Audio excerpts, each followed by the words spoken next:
It's John and Rachel, and we are jagging around with a famous person, and my kids are going to believe that I am legit now.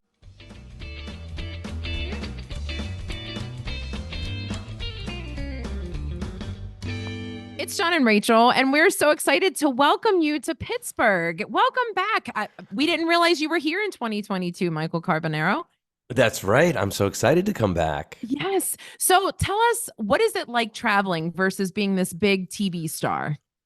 I love the live shows. I mean, it's nice to have TV and it's so fun to get to have a TV show, but there is just nothing like getting to perform live, seeing the fans in person, seeing their reactions right away, getting to, say that I'm a magician, because on my TV show, always hiding and pretending I'm not a magician. So it's nice to be open about that.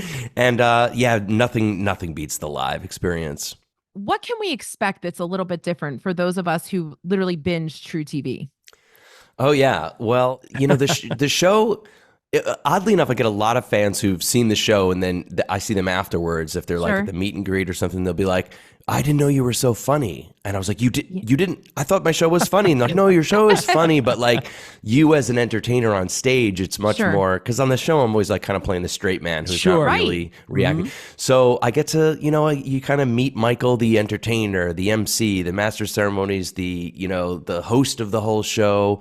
And all those little playful segments that I kind of do in between the tricks on TV where I'm just being a goofball, there's like a lot more of that. Okay. There's that electric energy because I'm using a lot of audience participation. So I bring people up on stage to help. Kids come up, adults come up. I go out into the crowd and I'm playing with people. I don't know how it's going to go. They don't know how it's going to go. So it does. I'm always on my toes and it just really has this electric energy. It's Michael Carbonaro and coming again March 1st to Pittsburgh. So my thing is like, a comedian, or a musician again, you go there, you want to see them play the hits, right? You want to, that joke, I can't wait.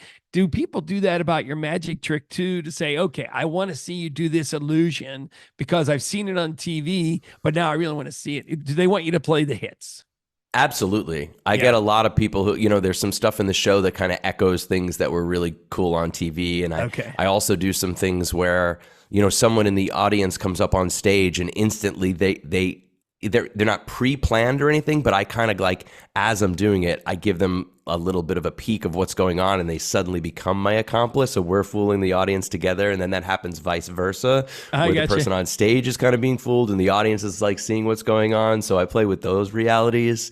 And there's some tricks in my show that, man, it's like I try to freshen it up every time I'm doing a new tour. I want to change it around a little bit. And then I'll get people afterwards like, oh, man, you didn't do the thing with the shaving cream. Or like, I wanted to see I brought my aunt because I wanted her to see the thing you did with the newspaper. I'm like, oh, I know. But so I flip it around, How long does it take to develop a new illusion, a new trick? It's a little of both. There's some things that the backbone of what I'm doing, even in this current tour, I started experimenting with probably in junior high school. Oh, wow. And I did like little renditions of it and then it turned into something else. And now it's this, in the tour, but yet it's like the flight time of being able to hone that in, it never really stops. It's like it's never finished. But for new tricks, I like to I'll play with them maybe at the Magic Castle here in Hollywood. I'll do a set and I'll put like something new in between two things I know how to do really well.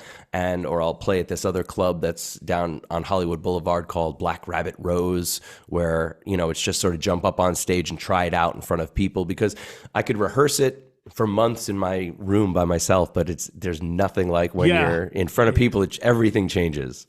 So as a reminder, March 1st, the Carnegie Music Hall here in Pittsburgh, you will be taking the stage. It's an all ages show. So we really don't know what to expect, right? Well, I'll tell you one thing. Okay. There's two people that I bring two people up from the audience and I make them disappear live on stage. It could be.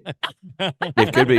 If you want, come on down. Yeah, I don't pre-plan it or anything. I just pick two random people from the crowd each night and make them disappear. So if you're looking to get rid of anyone, maybe bring them on down. Did you see how happy Rachel got about that? Yeah. She's like, do it now. Snap your fingers now, because John needs to leave. No, listen, Michael, where can everybody find out more information about you, follow you, learn all about your history, your journey? Yeah. MichaelCarbonaro.com is the site that has the whole tour on it. And I am at Carbonaro on Instagram. And you could also find me on Facebook.